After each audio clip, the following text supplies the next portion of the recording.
Dollars is a standard unit of measure in this country.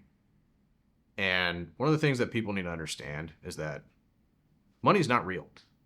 Money is something that we have all agreed has value, and it's a standard unit of measure for us to assign value to goods and services so that we can exchange money for a good or a service. If I asked anybody on the street and said, if I snap my fingers and give you deposit $100 million in your bank account, would you like that?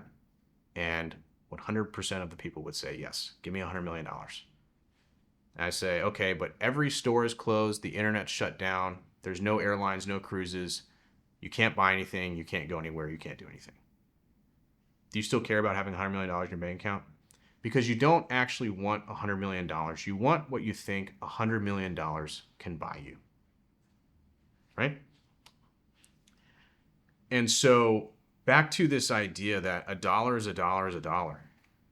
If we're talking about leaving money for our surviving spouse, typically the widow, or if we're talking about leaving money to our kids, or we're talking about whatever, if your kids come and ask you for money, they say, Dad, I need $10. Do they care if you give them two $5 bills out of your left pocket or one $10 bill out of your right pocket? No. Dad, just give me the money. I'm trying to go to the movies. $10 is $10. And so when we're looking at this idea of a dollar is a dollar is a dollar, it's one of the paradigms I'm trying to break with people, that for some reason we value a dollar in our house or a dollar of home equity more than we value a dollar somewhere else.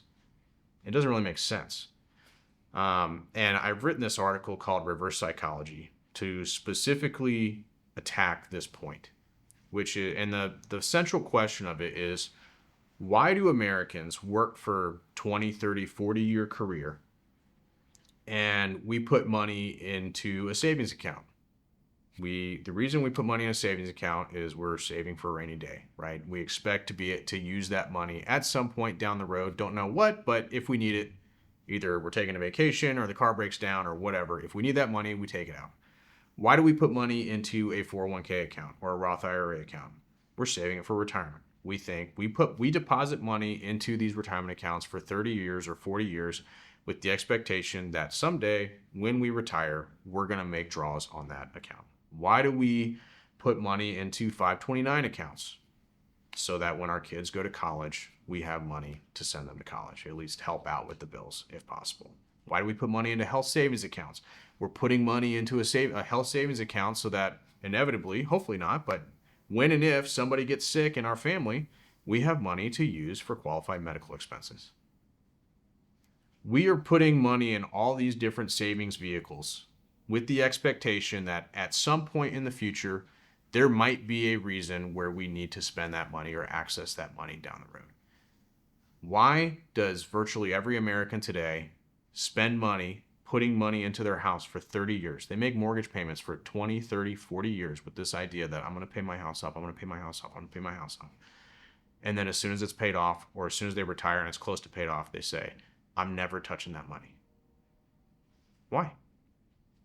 It's a huge paradigm shift, and they are living in a prison that doesn't need to be there. It's a mental paradigm that is constricting the complete possibility, or it's restricting them from achieving the best retirement period of their life that they could. It moves me to tears to observe how many Americans are spending the last 10 to 15 years of their life terrified of dying and terrified of running out of money. I think that is the ultimate rock in a hard place. I cannot imagine the financial stress and the emotional turmoil and the guilt and the shame that comes up with that when you're sitting there going, I don't want to die. I want to stay with my family, but if I keep living too long, I'm going to become a burden to my kids. The good news is that most of those people are living in the answer to that problem, or at least part of the answer to that problem. Again, I don't talk about a magic bullet. If you're going to run out of money, a reverse mortgage is going to delay the inevitable. You'll just run out of money later than you would have otherwise. But if you're a mass affluent individual and you have a solid retirement plan, and you're probably not going to run out of money, you quote don't need